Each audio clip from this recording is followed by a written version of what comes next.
નમસ્કાર ખેડૂત મિત્રો, મારું નામ છે અલ્કેશ પટેલ અને આપણી યુટ્યુબ ચેનલ છે ખેતીની વાત મારું ગુજરાત. આપણી દુકાનનું નામ છે મિત્રો Hindustan agro seeds Kalavad, proper Kalavad, તાલુકો કાલાવડ, જિલ્લો જામનગર. મિત્રો આજે તારીખ થઈ છે 20/2/2025. તો તમામ ખેડૂત મિત્રોનો ખૂબ ખૂબ આભાર કે આપણી ચેનલ થકી ક્યાંય ને ક્યાંય ઉત્પાદન સારા મળે છે, રિઝલ્ટ સારા મળે છે અને આપણી ચેનલના વિડીયોના માધ્યમથી ઘણા બધા ખેડૂત મિત્રોને ફાયદો થાય છે. તો હજી આપણી ચેનલને શેર કરજો, સબસ્ક્રાઇબ કરજો, જેથી કરીને વિડીયો દ્વારા સાચી અને સચોટ માહિતી આપણા સુધી પહોંચતી રહે. તો એવી જ માહિતી લઈને આજે આપણે આવીએ છીએ મિત્રો કે શિયાળુ પાકની અંદર ઓછો ખર્ચ અને સારું ઉત્પાદન આપતો પાક એટલે કે ઘઉંનો પાક. તો આ વર્ષની વાત કરીએ, આ વર્ષમાં આપણે નજીકના ખેડૂત મિત્રોને, મારા કસ્ટમરને મેં ઘઉંની એક નવી વેરાયટીનું વાવેતર કરાવેલું છે અને મેં પણ કરેલું છે. તો એના રિસ્પોન્સ, એના રિઝલ્ટ કેવા છે એના વિશે આજે આપણે થોડીક ચર્ચા કરશું, કેમ કે આપણે વિડીયોના માધ્યમથી ખેડૂત મિત્રોને સાચી અને સચોટ માહિતી પહોંચે. આપણે ગઈ સિઝન દરમિયાન આપણે એની એટલી બધી જાહેરાત નહોતી કરી. શું કામ? એને કે આપણા માટે વેરાયટી નવી હતી. તો આપણા લાગતા વળગતા ખેડૂત મિત્રો, જે પ્રગતિશીલ ખેડૂતો છે અને જેને કાયમી નવું વાવવાની એક હોશ હોય, એક ઉમંગ હોય, તો એવા મિત્રોને આપણે જે છે ઘઉંનું વાવેતર કરાવ્યું હતું અને એના રિઝલ્ટ ખૂબ સારા મળ્યા છે. કેમ કે મેં પણ વાવેતર કરેલું છે અને જે મિત્રોને આપેલું છે એને બધાને રિઝલ્ટ ખૂબ સારા છે. નથી એક પ્રકારનું મિક્સિંગ અને ઉત્પાદન ક્યાંય સારું જોવા મળશે આવું અત્યારે જણાઈ રહ્યું છે. હવે તમને કંપનીની પેલા વાત કરી દો તો કંપનીનું નામ છે પેસિફિકા ક્રોપ બ્રીડર્સ પ્રાઇવેટ લિમિટેડ. હવે આની જે વેરાયટીની તમને વાત કરો તો આની અંદર ઘઉં આવે છે, જીરું આવે છે, સોયાબીન આવે છે, તુવેર આવે છે, મગ આવે છે, તો મગફળીની અમુક જાતો જે છે એ બનાવે છે, કપાસ બનાવે છે, ત્યારબાદ મકાઈ છે, બાજરો છે. લગભગ જે સીડની અંદર કહેવા જઈએ તો ફૂલ રેન્જ બનાવતી કંપની એટલે કે પેસિફિકા ક્રોપ બ્રીડર્સ પ્રાઇવેટ લિમિટેડ. આ કંપનીનું આપણે ઘઉંની વેરાયટીનું વાવેતર ખેડૂત મિત્રોને કરાવેલું છે અને મેં પણ ખુદ કરેલું છે. તો કઈ જાતનું વાવેતર કર્યું છે એના વિશે હું તમને થોડીક ચર્ચા કરીશ મિત્રો. તો આપણે ઘઉંની વેરાયટી જે છે એ છે 9294 નંબર. હા, બરાબર છે. જો આ ઘઉંની જે જાત છે આની અંદર 3 જાત આવે છે. એક 9294 આવે છે, એક 4244 આવે છે, એક દામિની કરીને આવે છે. તો આપણે જે વાવેતર કરાવેલું છે અહીંયા તમે નજીકથી બતાવશો, પેસિફિકાનું 9294 નંબર. ખાસ ખેડૂત મિત્રો સ્ક્રીનશોટ પાડી લેજો, એટલે આવતી સિઝનમાં, આવતા વર્ષે તમારે આ વેરાયટીનું વાવેતર કરવાનું છે. ઉત્પાદન તો ચોક્કસ સારું મળવાનું છે, પણ ખાવામાં પણ ગુણવત્તા સારી છે આવું કંપનીનો દાવો છે. આપણે જે એનો ટેસ્ટ કે એનો અનુભવ લીધો નથી. ઘઉં ટુકડી વેરાયટી છે, ટુકડી જાત છે, એ આપણે ચકાસણી કરીને જ વાવેતર કરેલું હતું. કેમ કે મેં તો વાવેતર કરેલું છે 1 એકરમાં, 1.5 વીઘાની અંદર વાવેતર કરેલું છે. કેમ કે ખાવા પૂરતું જ, આપણે વેચવા માટેનું વાવેતર કરેલું નથી. એટલે ખાવામાં કેવું અનુકૂળ છે એ ચોક્કસથી આપણે જ્યારે આ વર્ષે સિઝન પૂરી થશે ત્યારે ચોક્કસથી ખ્યાલ આવશે.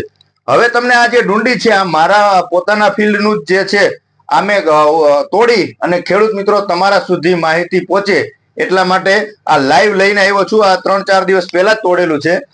તો તમે જોઈ શકો છો કે આની લંબાઈ કેટલી છે. સરેરાશ આપણે વાત કરીએ તો ઘઉંની જે આ ડુંડીની જે છે આની લંબાઈ લગભગ 5 કે 6 ઇંચ જેટલી થતી હોય છે. હવે કંપનીનો એવો દાવો હતો, કંપનીની જે બેગ આવે આ 20 કિલોની, એની પાછળ જ એની આવી રીતે પટ્ટીનું માપ આપેલું આવે છે કે ભાઈ આની લંબાઈ જે છે એ 8 ઇંચ સુધી થતી હોય છે. તો ખરેખર આપણે ત્યારે વિશ્વાસ નહોતો આવતો, એટલે આપણે એનું લાંબુ વેચાણ નથી કરેલું. શું કામ? એને કે આપણે એનો અનુભવ કરીએ, રિઝલ્ટ મેળવીએ, પછી જ આપણે ખેડૂત મિત્રો સુધી એની ભલામણ કરીએ, જેથી કરીને ખેડૂત મિત્રો છેતરાય નહીં અને ઉત્પાદન ક્યાંય ને ક્યાંય ઘટે નહીં. હવે આની તમને વાત કરું તો આ ડુંડીની સાઈઝ આપણે માપી અને તમારા સુધી ખેડૂત મિત્રો હું બતાવવાની કોશિશ કરીશ. તો જે છે આ ડુંડીની લંબાઈ 9 ઇંચ તમે જોઈ શકો છો. એટલે એવું નથી કે સરેરાશ જે છે એ 8 ઇંચ તો ડુંડીની લંબાઈ જોવા મળી રહી છે. સરેરાશ 7-8 ઇંચ. હવે આ તમે જોઈ શકો છો, આ 9 ઇંચ બતાવો તમે. આ કોઈ કંપનીની એડવર્ટાઈઝ માટે આપણે ભલામણ નથી કરતા, પણ ખેડૂતના હિતની વાત હોય, ખેડૂતને ક્યાંય ને ક્યાંય ઉત્પાદનમાં વધારો થાય આવી વસ્તુ હોય એની ચોક્કસથી આપણે માહિતી આપીએ છીએ. કંપનીનો કોઈ આમાં ફોર્સ નથી કે કંપનીને ખ્યાલ પણ નથી કે ખરેખર આપણી વેરાયટીનું પરફોર્મન્સ આવું છે. પણ મને સારું લાગ્યું છે. મારા જે મિત્રોને મેં આપેલું હતું, ખેડૂત મિત્રોને તમામને મેં વિઝિટ કરી છે અને બધાનું ખૂબ સારું રિઝલ્ટ છે. નહીતર અત્યારે પોઝિશનો એવી છે કે ઘઉંના વાવેતર કર્યા હોય તો 2 માળ થઈ ગયા છે, મિક્સિંગ જ એટલા છે. ઘણી બધી કંપનીમાં આપણે કોઈનું નામ નથી લેવું, કોઈનો વિરોધ નથી, પણ આની અંદર આપણે જોવા જઈએ તો 1% મિક્સિંગ છે. આખા પ્લોટનું તમે મેં લગભગ 1 એકરમાં વાવેતર કરેલું છે, તો એની અંદર તમે ગણો એટલે 8 કે 10 છોડ છે, એટલે 1% ન ગણી શકાય એટલું મિક્સિંગ છે. માત્ર આટલી તો નોર્મલ વસ્તુ છે. બાકી મિક્સિંગ હોય તો એનું ઉત્પાદન સારું ન આવે, અને ઉપરનો જે માળ આવ્યો હોય એની દાણાની સાઈઝ ઝીણી થાય, દાણા સફેદ થઈ જાય, એટલે ઉત્પાદન તો ચોક્કસથી ઘટે છે. પણ એને તમે બજાર સુધી વેચવા માટે લઈ જાઓ યાર્ડ સુધી, તો એનો બજાર ભાવ પણ ખૂબ ઓછો આવે. શું કામ? એને કે ઝીણા જાડી દાણાની સાઈઝ બે મિક્સ થઈ જાય. ઉપરનો જે માળ આવ્યો હોય એનો દાણો જે છે સફેદ અને ઝીણો થઈ જાય છે, નીચેનો જે છે એ કાયદેસર પરિપક્વ હોય. તો એ બેનું કોમ્બિનેશન મિક્સિંગ થવાના કારણે આપણે બજાર ભાવ ન મળે અને ઉત્પાદન ન મળે. તો ખેડૂત મિત્રો, આપણે એટલી કાળજી રાખવાની છે કે આપણે ઉત્પાદન કેમાં વધારે મળે છે, મુદ્દો આપણો એટલો છે. ટુકડો ઘઉં છે એટલે બજાર ભાવ તો આના સારા જ મળવાના છે. હમણાં લોકવન હોય કે લાંબો દાણો હોય તો એનું ઉત્પાદન બજાર ભાવ જે છે એ બીજાની ટુકડાની સરખામણી ઓછા મળે. પણ આ ઘઉં ટુકડો છે એટલે હજી આ કાચો છે, આપણે એનો પાકશે એટલે એનો કેવો દાણો થાય છે એનો પણ ચોક્કસથી વિડીયો બનાવશું, અને ઉત્પાદન કેટલું આવે છે સરેરાશ આપણે ખેડૂત મિત્રો પાસે રૂબરૂ જઈ અને એનો વિડીયો બનાવીને તમારા સુધી પહોંચાડશું. એટલે આવનારી સિઝનમાં, આવતી તમે શિયાળુ સિઝનમાં જે છે એ પેસિફિકાના 9294 જે ઘઉંની વેરાયટી આવે છે આનું તમે ચોક્કસથી વાવેતર કરી શકો.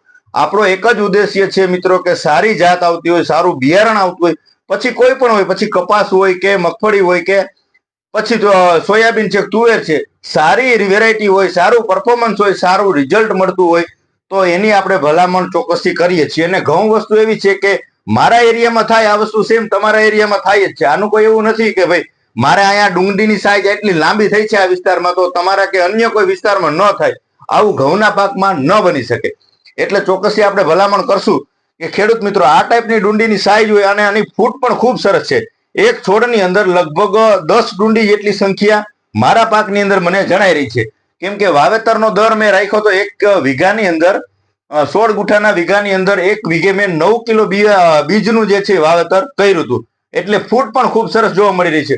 હવે ઉત્પાદન કેટલું મને મળે છે એનો પણ તમને હું ચોક્કસથી વિડીયો બનાવી અને માહિતી તમારા સુધી પહોંચાડીશ. અન્ય ખેડૂત મિત્રોને આપ્યું છે એને પણ કેટલું ઉત્પાદન મળ્યું છે એનો પણ આપણે વિડીયો બનાવીને માહિતી તમારા સુધી પહોંચાડશું. એટલે ખેડૂત મિત્રોને ઉત્પાદન વધે. ઘઉં એક છે એ ઓછો ખર્ચાળ, બિલકુલ ઓછો ખર્ચ વાળો પાક છે. તો 50 કે 60 મણનું જો ઉત્પાદન આપતું હોય ઘઉંનો પાક, તો ખેડૂત મિત્રોને વાવેતર કરવામાં કોઈ વાંધો નથી. શું કામ? એને ખર્ચ નથી, પિયતની વ્યવસ્થા છે, જમીન સુધરે. ઘઉંનું વાવેતર કરવો એટલે જમીન સુધરવાની છે, ખર્ચ ઓછો લાગવાનો છે, ઉત્પાદન વધારે આવવાનું છે. તો ચોક્કસથી આપણે ઘઉંના પાકનું વાવેતર કરવાની પસંદગી ચોક્કસથી કરી શકીએ. તો ચોક્કસથી હજી મિત્રો આની આપણે વિશેષ 1-2 વિડીયો દ્વારા માહિતી પહોંચાડશું. પણ અત્યારે મને કાંઈક તમને માહિતી પહોંચાડવા જેવું લાગ્યું એટલે આપણે આ જે છે આની ડુંડીઓ જે છે એ તોડી અને તમારા સુધી આપણે વિડીયો મારફતે કાંઈક સાચી અને સચોટ માહિતી પહોંચે એટલા માટે આપણે આનું જે ડેમો જે છે એ જોવા માટે દુકાન ઉપર લાવ્યા છે. મિત્રો, વિશેષ માહિતી માટે તમે ચોક્કસથી મારો કોન્ટેક્ટ કરી શકો છો. મારા નંબર ડિસ્ક્રિપ્શનની અંદર આપણે આપી જ દઈએ છીએ, છતાં પણ તમે નોંધી લેશો 9245 42050. તો આવી અવનવી માહિતી ખેડૂત મિત્રોને કાંઈક લાભ થાય, કાંઈક અલગ નવી વેરાયટીનું જે છે બિયારણ મેળવી લે, આવી આપણી ચેનલમાં વિશેષ માહિતી મળતી હોય છે. તો આપણી ચેનલને હજી મિત્રો બીજા ગ્રુપમાં શેર કરજો, અને સબસ્ક્રાઇબ તમે નથી કરી તો ચોક્કસથી કરી લેજો. ખેતી લક્ષી, ઓછો ખર્ચ અને ખેડૂત પુત્ર તરીકે ખેડૂતના હિતની વાત લઈ અને વિડીયોની અંદર આપણે ચોક્કસથી માહિતી આપશું. માટે ચેનલને ચોક્કસથી સબસ્ક્રાઇબ કરજો અને બીજા ગ્રુપમાં શેર કરજો. રજા આપશો મને મિત્રો. જય જવાન, જય કિસાન.